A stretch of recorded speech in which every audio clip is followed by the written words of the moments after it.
This land has always been here for us to enjoy. The first national park was created in 1872, and some of us were called to serve in 1916. And for over 100 years, we've been here to help our visitors protect our lands and preserve our stories. And in that time, we've experienced it all, from new lands being protected and new stories being preserved, to government shutdowns and changing landscapes. And now, we are speaking up for our parks, because parks can't speak for themselves. The Coalition is their voice, in the good times and the bad. Throughout our careers and after, we have been on the front line, working to protect America's national parks, learning from the past, helping pave a path to the future, fighting to preserve all of this for future generations. We are the voices of experience.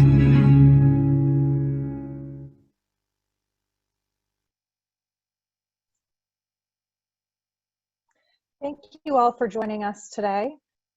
For our first webinar in the Coalition's new series, Take Action. Today's episode will focus on the oil and gas leasing process and its impacts on our national parks and public lands. For those of you who don't know me, my name is Amy Gilbert Fahir, and I am the Executive Director of the Coalition to Protect America's National Parks. Today's conversation will take place over the next 45 to 60 minutes, where we'll hear from a number of our speakers, then have an opportunity for a Q&A from our attendees at the end of the conversation. On today's webinar, we're joined by Matt Kirby, who's the Director of Energy and Landscape Conservation in the Southwest region for the National Parks Conservation Association. Mike Murray, former National Park Service Superintendent and current Executive Council member on the Coalition's board, and Emily Thompson, Associate Director of Engagement for the Coalition. As I mentioned, once we go through our speakers and hear the presentation, all of you will be able to participate in a Q&A. If you do have questions as we go through the conversation, please utilize the Q&A button at the bottom of your screen, and we'll do our best to answer your questions as we go through the conversation and at the end of the presentation. Before we kick it off, I wanted to give a brief overview of the Coalition for those of you who are not familiar with our work. I believe many of you are, but just in case you don't know who we are and what we do, the Coalition was founded in 2003 ultimately to be a vocal advocate for our national parks and preserving our public lands. We educate, speak out, and act on behalf of our public lands, national parks, the workforce of the national parks, and ultimately taking action in places where we can to preserve our most precious natural and cultural resources. There are many organizations out there that are doing this important work. What sets us apart is that ultimately our membership has boots on the ground. We're current and former employees of the National Park Service, volunteers who've dedicated years to service in the National Park Service, and we work to really ultimately take action to preserve and protect those essential programs and places that make the National Park System so special. We do that by working with partners like National Park Service, National Park Conservation Association, and the National Park Service itself. And really, we provide a unique contribution to the conversation because of that boots on the ground mentality. We know and understand the internal administrative requirements and operational needs of the National Park Service and the Department of Interior because we've done the jobs. We know what the ramifications of changes in law and policy and regulations ultimately mean for the units of the National Park System, the use and strategies and actions that would inform and affect unit operations, visitor use and access, and the communities surrounding parks that find those parks so valuable to their economies. We're comprised of over 1,800 members, and that's been growing year after year. As I mentioned, current and former National Park Service employees and volunteers who come from all levels of the National Park Service and job disciplines, all the way from National Park Service directors to those who are in the parks every day working with the public. We know that it's important that we use our collective experience to raise our voices. And in our membership, we have over 40,000 years of collective experience. And that's really what separates us from so many other groups and why we partner with them. How we engage is through advocacy and education. We do everything from writing op-eds and letters to the editor, to submitting public comments, letters to Congress, meeting with congressional offices, doing a lot of time with media, and working with our partners to raise awareness on the issues that we're focused on. Over the course of the last few years, our activities have grown steadily, our staff has grown steadily, and our membership has grown. Last year, the coalition took over 100 public actions on 8 different major issue areas. So far in 2020, which has been an unprecedented year for so many of us in different ways, we've taken over 160 actions with many months still to go. It really has been an incredible year, and our part in making sure that these important issues are at the forefront of what we're planning for. So to kick off today's conversation, I want to turn it over to Matt Kirby with MPCA to talk us through a little bit about the major issues that we're talking about today. What is oil and gas sales? What's the process? And ultimately, what's the current situation that we need to be aware of in and around our public lands? Matt, over to you.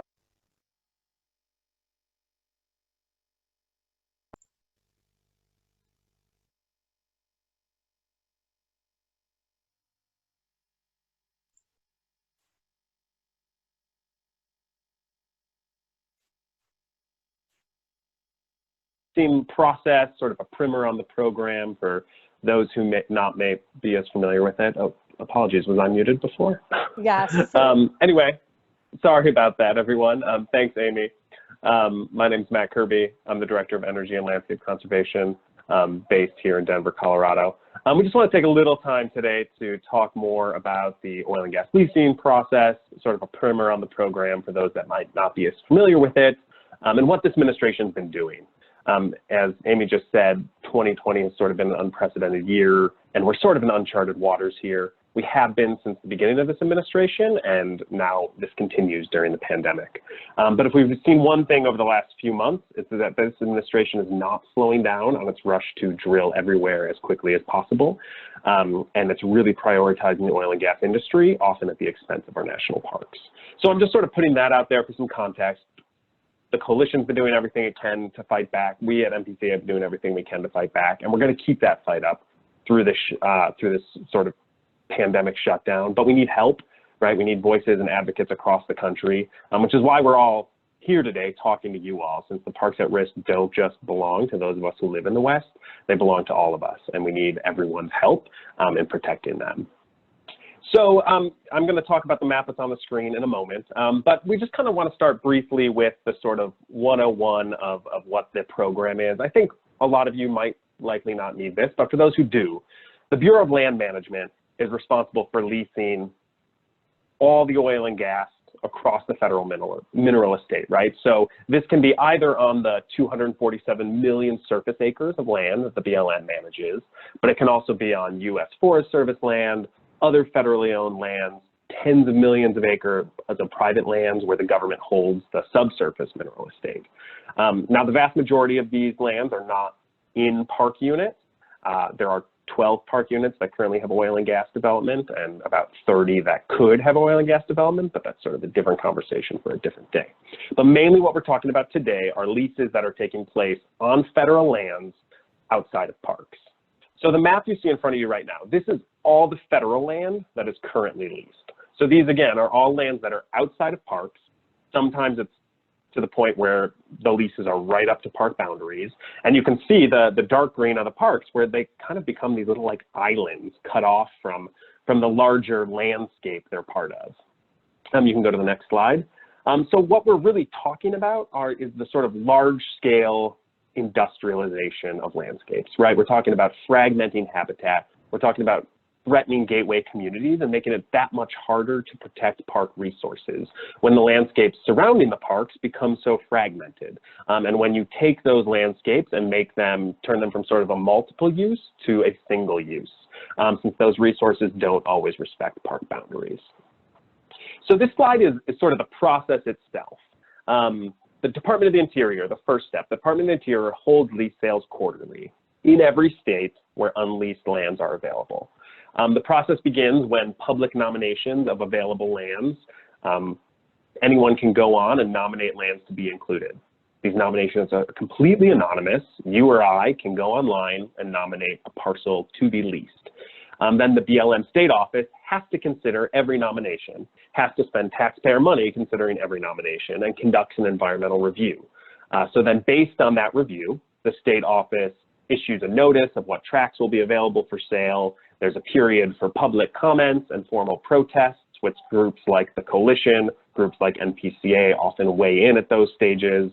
And then after that comment period, the state office publishes the final tract of leases that will be available for auction. So that's step number one. Then step number two is the actual lease sale. This is conducted via an online auction on an online website called EnergyNet. All auctions actually went virtual. They all went online under the previous administration.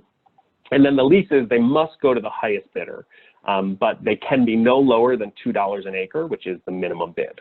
So that is less than the price of a cup of coffee for an acre of public land. And I'll note that that bid has remained unchanged for decades. And then if leases aren't bid on during this stage, the acres go on sale at a non-competitive rate. And they sit there for 2 years, where anyone can just walk in off the street and pay $150 an acre to purchase those acres. Then finally, once a land is leased, it has a primary term for 10 years. So this is the period of time where the industry can sit on that property. Nothing else can happen on it. It can't be managed for conservation. It's just pretty much under the ownership of the lessee. And then this is the period of time during which the lessee can explore for oil and gas and bring the land into production. Technically, if the lessee has begun to produce oil and gas, the lease can be extended as long as they continue to do so. They pay a rental rate of $1.50 per acre for the first 5 years, and then $2 per acre every year thereafter. And then the fourth step is that federal royalties are set at 12.5% the value of oil and gas. That is what the taxpayer gets from any oil and gas that is produced on those lands. So those are the basics, right? This is kind of a lot of information, but all in all, just to summarize, if you take one thing away from this, know that the industry gets a really good deal for producing oil and gas on publicly owned lands, right? They get rock bottom rates every step of the way that haven't risen in decades. And that royalty rate, I should mention that I said 12.5%, that's significantly lower than what the federal government charges for offshore production. And it's also significantly lower than what many states charge to develop for oil and gas on state lands. So what has this administration been doing? You can see since taking office, this administration has been rushing to open as many acres as they can, as quickly as they can. And to date, they've offered more than 24.5 million acres for leasing. Most of that's across the West. Sometimes it's right up to the doorstep of national parks. And again, this policy fundamentally is threatening these parks that are integral part of landscapes, integral part of ecosystems, and integral to communities. Next slide, please. But it's not just increased leasing that this administration is engaged in. It's that all this leasing is taking place against a regulatory backdrop where many of the guardrails of the leasing process have been rolled back. So early on in his presidency in March 2017, President Trump issued an executive order that introduced the administration's policy of so-called energy dominance. So this is where the administration said to all their agencies, look across all rules and regulations that you have and find anything that might impede the development of energy, and then do away with it. So basically they said oil and gas is the favored industry. Any rules and regulations that might impede the development of oil and gas need to be rolled back. So as a direct result of that order, in early 2017, the Department of Interior, then under Secretary Ryan Zinke, issued a series of reforms, rolling back many of the gains that we'd made under the previous administration. So this single action put the entire Bureau of Land Management's oil and gas leasing program in a whole new direction, one that was focused on leasing as much as possible, no matter the cost. The order identified and eliminated policies that protect communities and wildlife from the impacts of oil and gas development, discouraged public participation, did a whole lot of things. I'm not going to talk through everything on the screen in front of you, and I think Mike Murray in a moment here is also going to touch base on some of these, but the two I just want to draw your attention to. The first one, ended master leasing plans. So under the previous administration, master leasing plans were one of the best tools that as park advocates we had to really protect park landscapes. So it sort of, ahead of the leasing process, looked across an entire landscape, often that had a park at the center, but there were lots of other competing uses. And it brought all those stakeholders, all those uses together to say, okay, let's sit down at a table and identify where is it appropriate to develop for oil and gas? Where isn't it appropriate? Where do we need to protect recreational values? Where are the cultural resources, right? And everyone sort of mapped that out ahead of time and sort of came to an agreement that provided a lot of certainty going forward for the industry, but also a lot of certainty for the park, a lot of certainty for conservationists. And we used that tool incredibly successfully. We finalized multiple master leasing plans under the previous administration. Multiple more were in the works until, under this executive order, the MLP process was done away with. And then the second thing I want to draw your attention to is the final bullet, the muzzling of the National Park Service. So under a sort of a normal regime, as a Park Service unit, if I'm the superintendent of a park, I get to have a say and work collaboratively across agencies with projects that happen outside my park borders if they're going to affect my park resources, if they're going to affect my night skies, if visitors to my park are going to see methane flaring from inside the park, if visitors driving to the visitor center are going to drive past oil derricks, right? And so I, as the park, can comment on those processes that are going to happen outside my borders. Well, that used to be the process until this administration came along. And late last year, we were leaked a memo by some of our friends in the agency that came from DC to all Park Service units saying they were no longer allowed to weigh in on any federal project that was happening outside of park borders without running it up the chain through DC and directly to Secretary Bernhardt. So you can imagine the chilling effect that had on a lot of this cross-agency collaboration and the ability of parks to actually weigh in on the processes that still might affect park resources.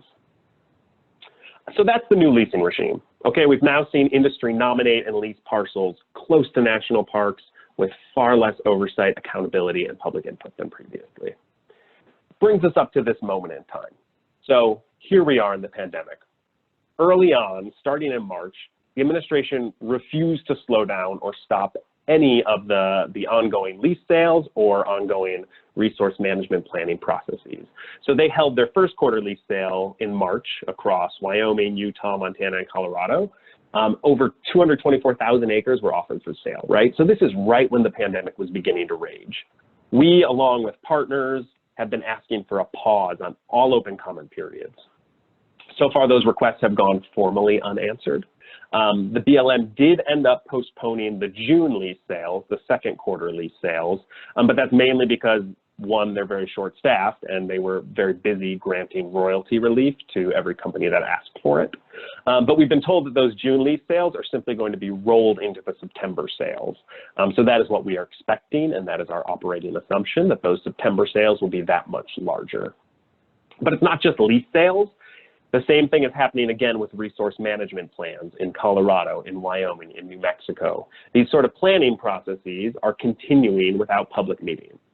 In most cases, the meetings have gone virtual, but again, we're pushing back, tribes are pushing back, some local and federal elected legislators are pushing back, saying that the government is unable to gather the necessary public input this way. They're definitely not able to do the required tribal consultations, and a lot of these tribal communities don't have access to broadband internet, right? They can't be expected to participate in a virtual Zoom meeting on projects that might impact their communities. So we're supporting those tribal asks, trying to elevate their voices. We've had some limited success. For example, I will say in Chaco National Culture Historical Park in New Mexico, that's sort of one of the most egregious examples happening right now, since earlier this year, the administration released a revised resource management plan that would govern how all the land in that field office is managed for the next decade.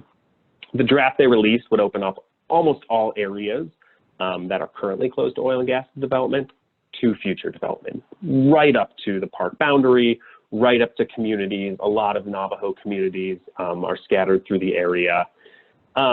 This would obviously have huge ramifications on both the cultural resources as well as those communities. So the All Pueblo Council of Governors in New Mexico, the Navajo Nation, they've all asked for a pause.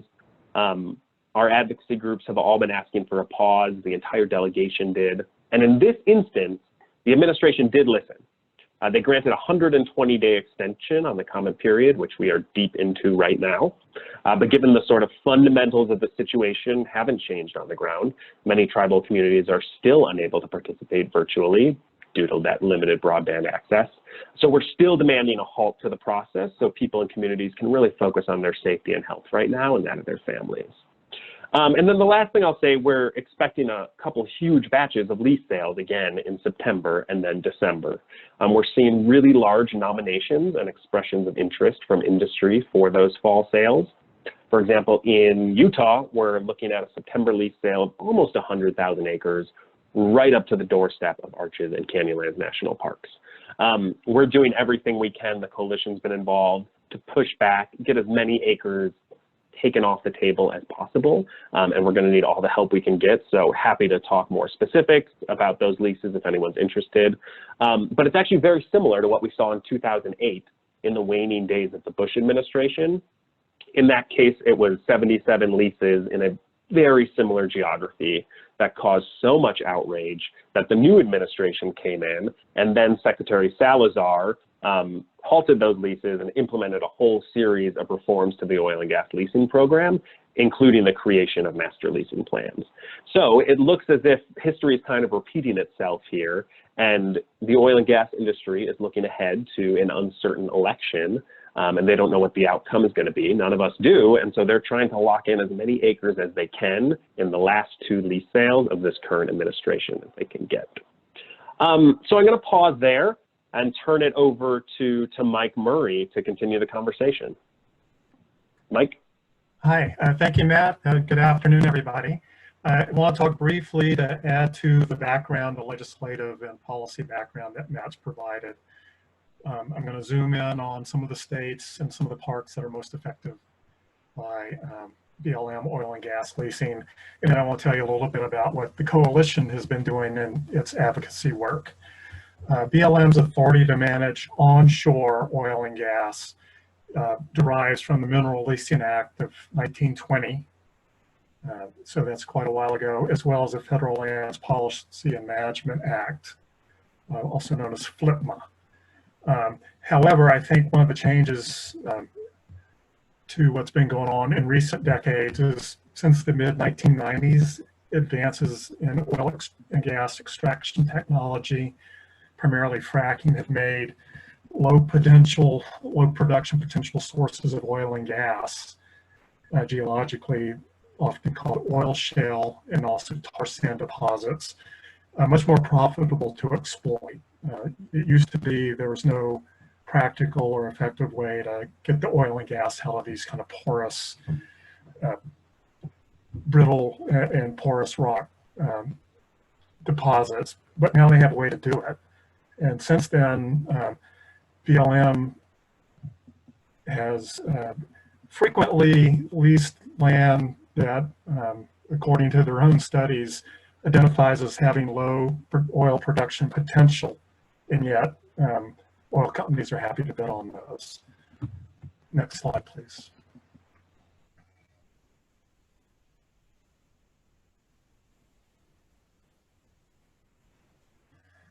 So under these 2 laws, BLM has always had an industry-first leasing system. They typically, each state office will hold oil and gas lease sales 4 times a year.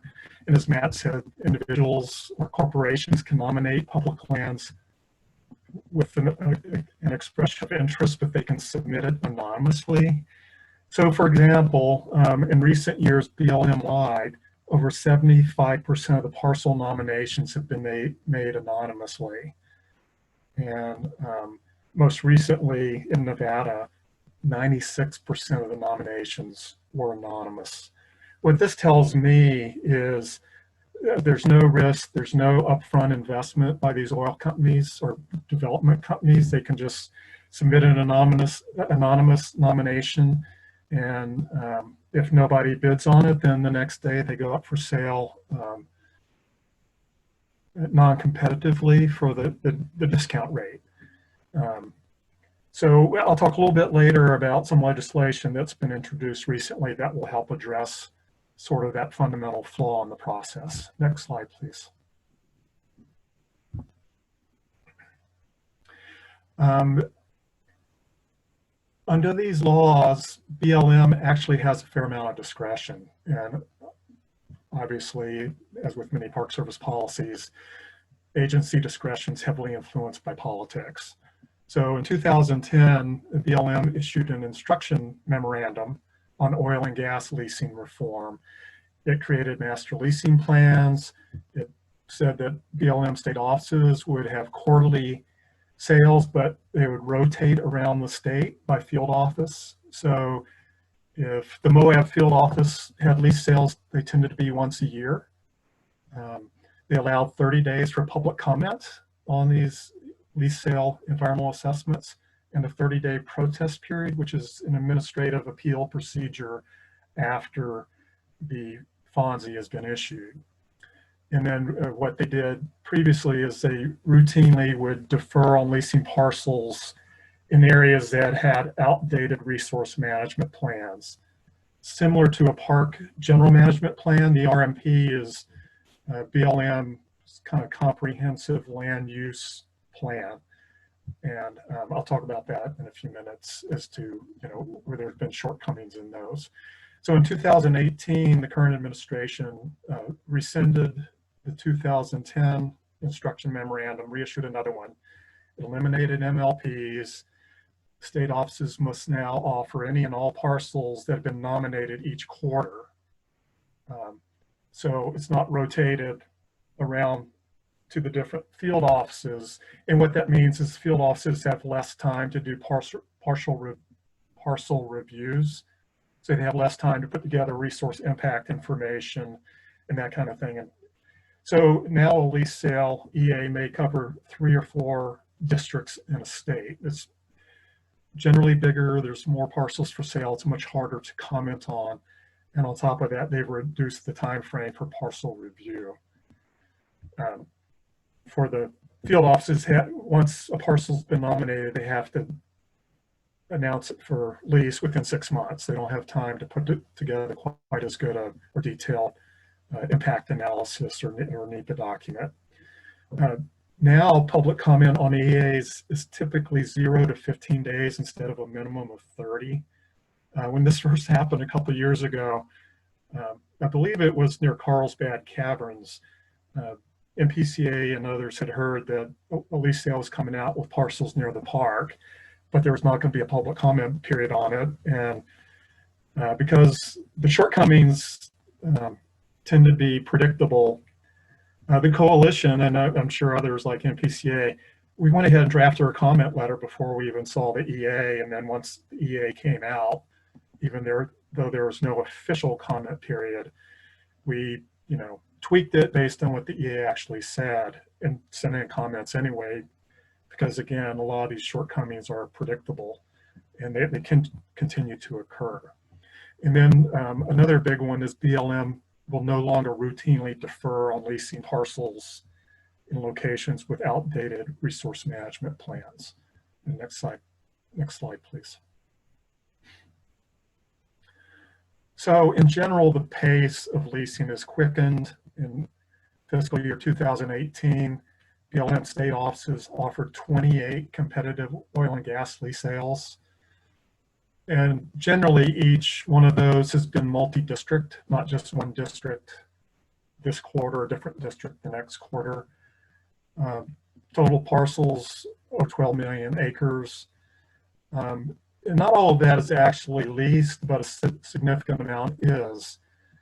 And again, with shorter parcel review by the agency, less time for the public to review and comment on the proposal. Next slide, please. So I just want to touch bases on several states and what's been going on there in recent years. And let me say that on these slides, all the data at the bottom is going to be fiscal year 2018. It's from the BLM website. On most of these slides, I've pointed out a number of national parks in the area, and so you can get an idea where drilling is kind of closing in on certain parks and certain areas. What I cannot show easily on the map are long distance trails, so national scenic trails, national historic trails, and they're often impacted by lease sale proposals, and they're a little harder to assess the potential impacts because they're a little harder to track on the map, etc. But most of you know there are 30 national scenic and national historic trails total. Park Service administers 21. Park Service jointly administers 2 more with BLM, and BLM administers 1 on its own. So BLM has a stake in 3 different national historic trails. And I'll tell you about one a little bit later when I talk about Utah.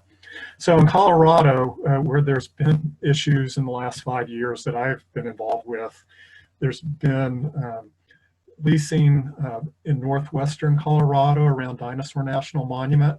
And what you can't quite tell is just to the left of Utah, there's part of Dinosaur that's, sorry, just to the left of Colorado, there's a new part of Dinosaur National Monument in Utah, and there's leasing going on there as well. It's just not shown on this map.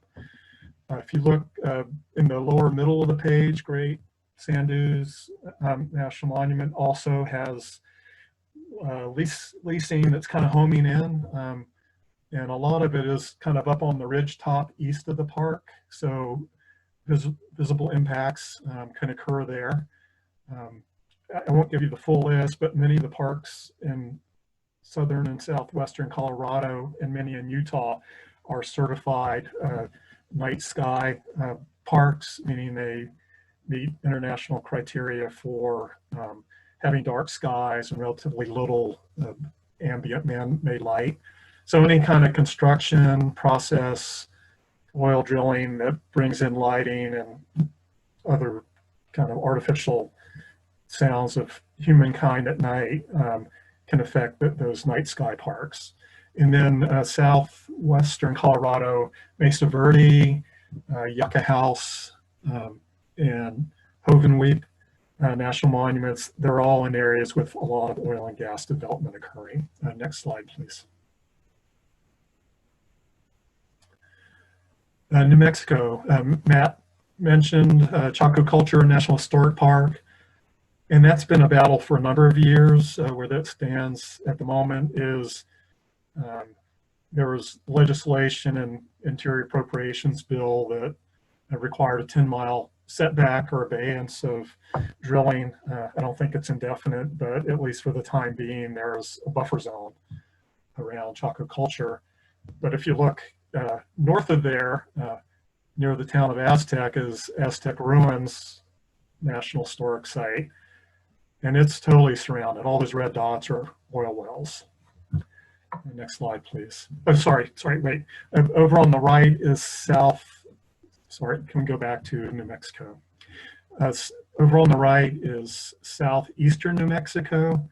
So CAVE, that's Carlsbad Caverns. There's been recent proposals to lease parcels on both sides of the park. And just south of the Texas border is Guadalupe Mountains National Park. That's also in close proximity to lease proposals as well. Next slide, please. North Dakota, western North Dakota, the area around Theodore Roosevelt National Park is heavily developed. These areas tend to be in shale deposits, S-H-A-L-E, which can contain oil that's, in the past has been difficult to recover or extract. But through fracking, they can inject water at high pressure that kind of pushes the oil through the porous rock and allows it to be extracted. It leaves polluted water to dispose of or deal with, or sometimes it contaminates the water table. Areas that have had a lot of fracking, there's documented cases in Oklahoma, for example, can have hundreds and hundreds of small earthquakes. So you can imagine if a lot of fracking is going on near a 1,000-year-old Pueblo structure in southern Utah or New Mexico, if there are small earthquakes that can damage the historic structure, as well as just, the sights and sounds and the side effects, the water pollution, the noise, the construction, traffic on the roads, etc., can create quite an impact to visitor experience, as well as kind of the peace and solitude of the park. So as you can see, Theodore Roosevelt has a north unit and a south unit, and both units are totally surrounded by heavy oil drilling. There's a proposal just 3 miles east of the east boundary of the southern unit of Theodore Roosevelt to build a new kind of high-tech oil refinery system, and that's advocates both at the state and the national level have resisted that, fought it. It requires permits from state as well as federal government. So, the way advocates tend to attack these things is through challenging permits that have been issued, because if they need 3 or 4 different permits from different entities in order to build it, then challenge each permit, and then also through litigation. Next slide, please. In Utah, even though it doesn't look that significant on the map, has been a very challenging, problematic state for a number of years now in terms of oil and gas development. Probably one of the most effective master leasing plans was prepared by the Moab district of the Bureau of Land Management. Kate Cannon, who was superintendent of Arches and Canyonlands, was the Park Service representative on that. Master leasing plans allowed for collaborative involvement from neighbors to the BLM lands to stakeholders, et cetera. So they can front load information into the process to look at park resources adjacent to proposed drilling areas and ways to try to minimize or mitigate impacts to those park resources.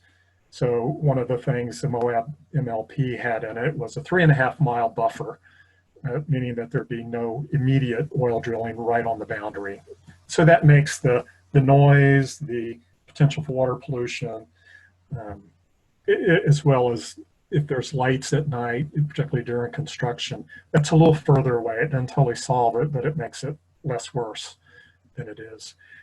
So Matt mentioned recently there was a leasing proposal for Utah. It's involved 3 or 4 different district offices, so it's all over the state, including some, if you look at the right-hand photo, that are near Arches and Canyonlands. All those little pink blocks surrounding the park are proposed new leases.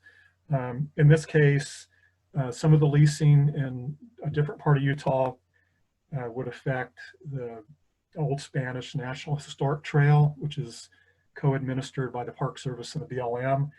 And so Southern Utah Wilderness Alliance drafted very detailed and effective comments. The coalition, NPCA, and other advocacy groups signed on and supported those comments. But specifically with the Old Spanish National Historic Trail, there were 36 parcels proposed for leasing that either lie within or in close proximity to the National Historic Trail, which, when you think about it, BLM's responsible for administering and caretaking the trail on BLM land, and yet they're proposing to lease land that is within or adjacent to the trail. So that's a problem, I think, with how BLM views its responsibilities. Next slide, please. So what we've been doing, and I've been involved with the oil and gas leasing issue for 5.5, 6 years for the coalition. Typically, when the pace was more manageable, we would submit comments during the 30-day comment period on BLM lease sale environmental assessments, and they had typical shortcomings. Almost everyone I can think of that 3, 4, 5 years ago, they would be tiered off of outdated BLM resource management plans and environmental impact statements. So again, that's the comprehensive land plan for the area, and the EA for the lease sale would be based on that, but those original EISs predated the common use of fracking, so there's no information whatsoever about adverse impacts of fracking, which are very well documented. They often fail to consider any kind of impacts to adjacent park resources. And again, when those plans were made back in the mid-1990s, they often never considered leasing land right up to the park boundary, but that has evolved over time. In many of these plans or EAs, they have to identify the production potential of all the parcels, and many of these near park boundaries have low production potential, meaning there's not that much oil there, and yet they lease them anyway. You know, if conservation was their priority, I believe they would say low production potential, they're in near resource sensitive areas, national parks, etc. So we're not going to put those up for lease. Again, it's an industry-friendly process. An anonymous nomination allows, basically forces BLM to put an area up for lease. And then following the lease sale award, there typically is a protest period. It's kind of like an administrative appeal process in which advocates can point out what was, you know, shortcoming about the EA and those kinds of things. And we've participated in a number of those. They rarely result in any change in the decision, but it's, you know, part of the creating the administrative record process. Next slide, please.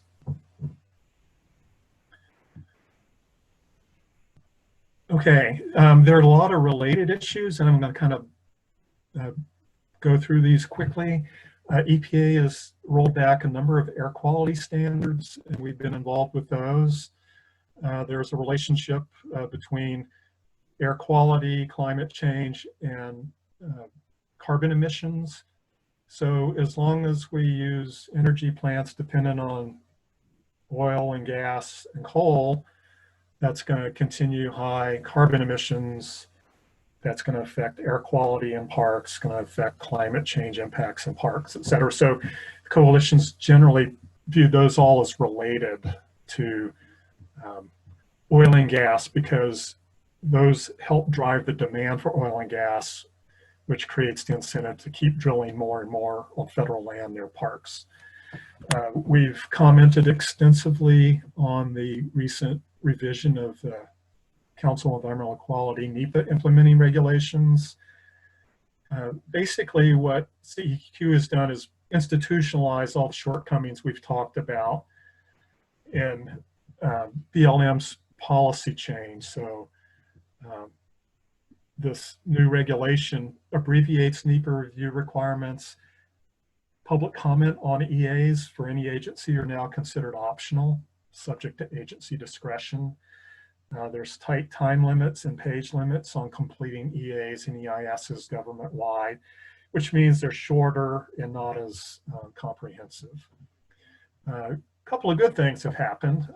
In the 2020 Interior Appropriations Bill, as I mentioned, there was the 10-mile moratorium on leasing on BLM land near Chaco Culture National Historic Park. And then very recently, Senator John Tester from Montana sponsored a bill that would amend the Mineral Leasing Act to ensure market competition. So it eliminates non-competitive leasing and some of those problems we talked about. So I think that's it for me. Next slide, I guess, yeah. All right, well, hi, everybody. Thanks, Mike. So we've heard from both Matt and Mike about the backstory on oil and gas leasing, about what's happening under this administration, some of the coalition's actions, and now we're to the point where we can talk about what you can do, how you can become an advocate. Next slide, please. So one of the best solutions out there to protect parks from oil and gas lease development is to avoid leases that will harm parks. Pretty simple solution in theory, but we need to advance some policy reforms in order to do this. Next slide, please. So some of these we've touched on already, but there are 4 policy solutions that we are tracking right now The first is this idea of ending non-competitive lease sales. You've heard about this from both Mike and Brian, but the idea that these leases were not picked up in competitive auction. They are available after the fact for a very low rate, and then they tie up this land for quite a long period of time. And so the legislation from Senator Tester, the Leasing Market Efficiency Act, would go a long way to ending non-competitive leases and making sure that all leases are purchased through auction. We're also pushing to end speculative leasing. So the idea that land offered for lease is rarely based on actual development potential. So whereas BLM might opt to manage the land for backpacking, fishing, and hunting, instead it's tied up for 10 years or more for an oil and gas lease that might not be producing anything at all. Low and no potential lands make up a pretty significant portion of our public lands. So it's really critical for Americans to be able to use this space, right? This belongs to all of us, and we want to make sure that people can use it to the best of their ability. So the End to Speculative Oil and Gas Leasing Act would require BLM to assess the mineral development potential of these lands prior to offering them to lease. So it would prohibit BLM from leasing land that has little to no development potential, and therefore open up these lands for other uses. The third idea is to take a look at this fiscal policy, which is what Matt referenced earlier, that federal fiscal policies for the oil and gas leasing program haven't been updated in decades. Some of these rates go back to the 1980s. They're very low. They're not keeping up with inflation. The minimum royalty rate has not been raised. The minimum rental rate has not been raised. And the Fair Returns for Public Lands Act would help to ensure that we increase rental rates, we increase royalties, and therefore more money comes back to the American taxpayer. Finally, as we've talked about often, under this administration in particular, things like transparency and public involvement have really been rolled back. So we have shortened the time for posting public notices of lease sales. We've shortened the protest period for lease sales. And people, as we've heard mentioned as well, can anonymously nominate parcels of land to go up for auction. So HR 3225, which some of you might recognize, the coalition has engaged on this issue. We've done a sign-on letter. This would go a long way to addressing both of these issues, in addition to ensuring fair market value, to reinstating master lease plans, and just to helping make sure that these lands are managed for multiple uses. Next slide, please. So while the coalition has advocated on these issues, we need your help. You might be coalition members, you might be coalition supporters, but you're also constituents, and our members of Congress want to hear from you, from the people, you live in these districts, you live potentially near these parks and public lands. We need your help to advance some of these policy solutions. Next slide, please. There's many ways to become an advocate. Keep an eye out for action alerts. We send these out to our membership via email. You might also see them on our social media channels. This might be an opportunity to sign on to a letter that's supporting policy. We might be looking for members to contact their representatives. Perhaps we send it to the whole membership. Maybe we're targeting certain states or districts where there might be an upcoming lease sale. We often are looking for people to help us sign on to op-eds, to letters to the editor. These are all ways you can engage to become an advocate for us. You are the voices of experience. You've been there, you've done this, you understand national parks and how they should be managed, and we rely on you to raise your voice and help us become these advocates for our park. Next slide. So we have some tools to use. On our website, protectnps.org, we do have an advocacy toolkit that can help walk you through the process of making a phone call, sending an email, sending a tweet. There are sample scripts out there. We have lots of resources. To find your members of Congress, we have these links available that can help you track down who you need to get in touch with. The important part and the thing to take away from this is that becoming an advocate is easy, it's not hard, and there are a lot of resources to help you, and we are here to help you do that as well. So keep an eye out and help us make reforms and policy changes that will help protect our parks and push back against an oil and gas leasing system that is damaging them. And next slide, please. At this point, we've gotten to the question and answer portion, so I will turn it back over to Amy. Great, thanks everyone. And just as a reminder for those who are participating, listening in, if you do have any questions, feel free to use the Q&A function. We're taking a look at that, and over the next few minutes, in our final minutes, we can answer any questions that you may have.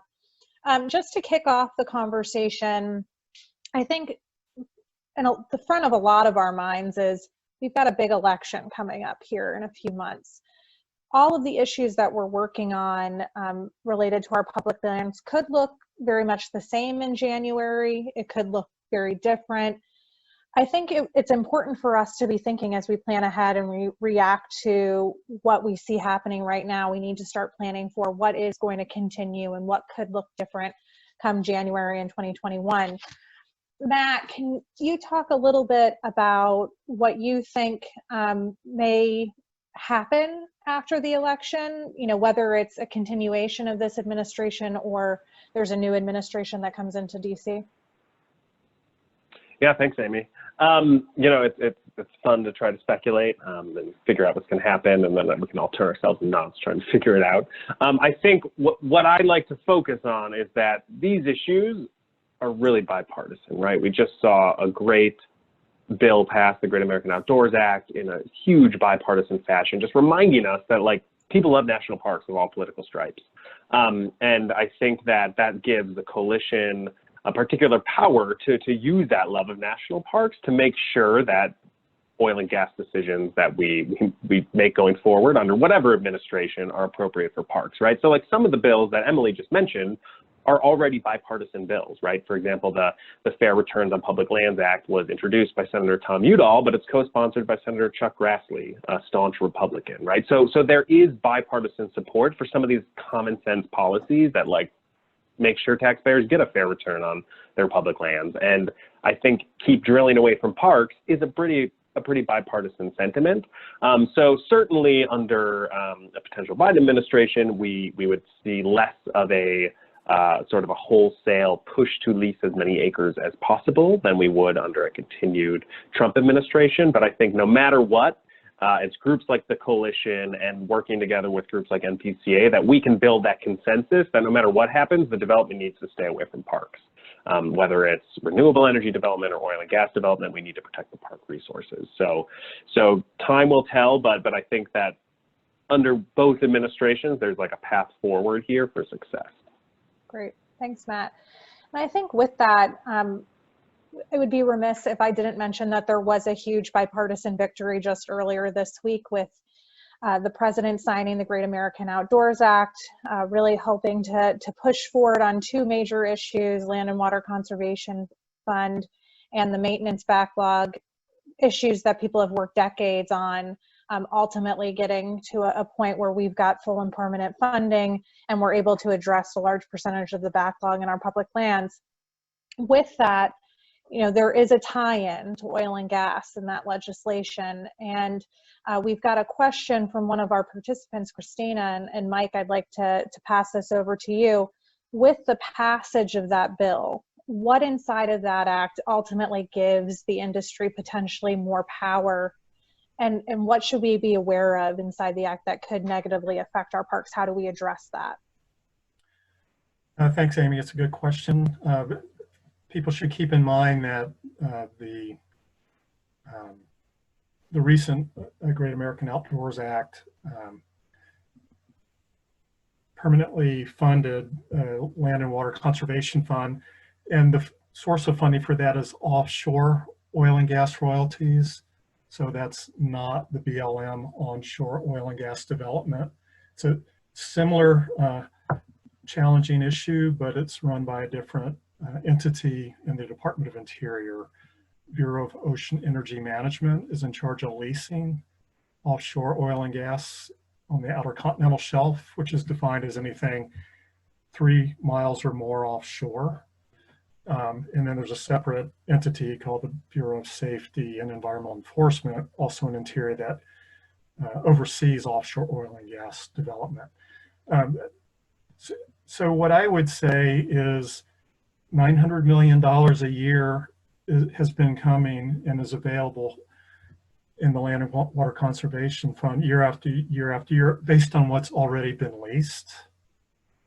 So it's not like that's going to dry away and disappear overnight.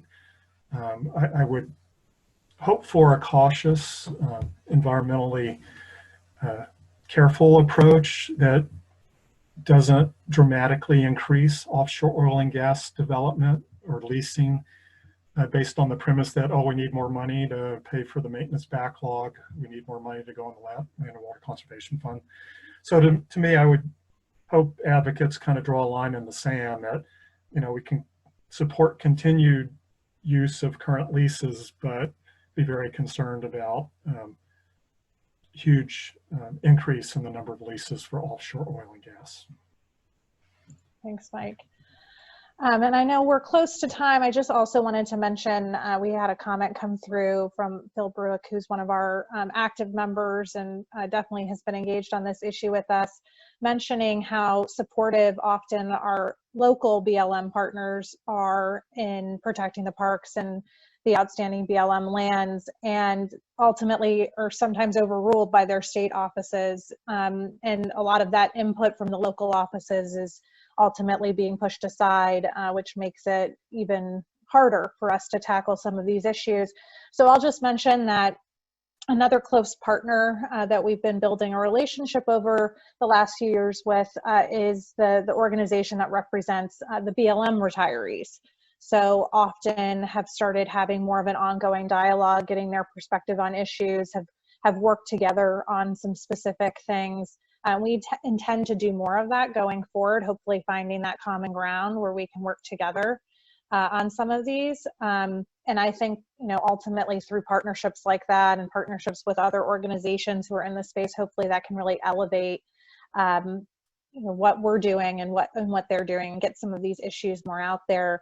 I know we're at time here, and I think ultimately, some of the other conversation that's come to this, we do need to bring more attention to these issues. We need to push it forward in the media. We're trying to do that. For those of you who are participating and have an interest in this issue, please let us know. Please reach out to us. You can send through any questions through our website. We're happy to get you all engaged. You can follow us online on social media. We are actively working on this issue, and we welcome your participation in the activities that we're doing. We will share this recording on our website. We'll also share some of this information that we've put on the slides for all of you. Feel free to share it with your networks and continue the dialogue. And I hope that all of you will join us in the future when we do other webinars as part of our Take Action series. And thank you for participating in our first. We're grateful for your continued membership and support as we work on these very important issues. And with that, I'd like to sign off. Thank you to all of our panelists. And thank you for all of your time for joining us, both as a panelist and for those who joined as participants. I hope everyone has a good day. Thank you.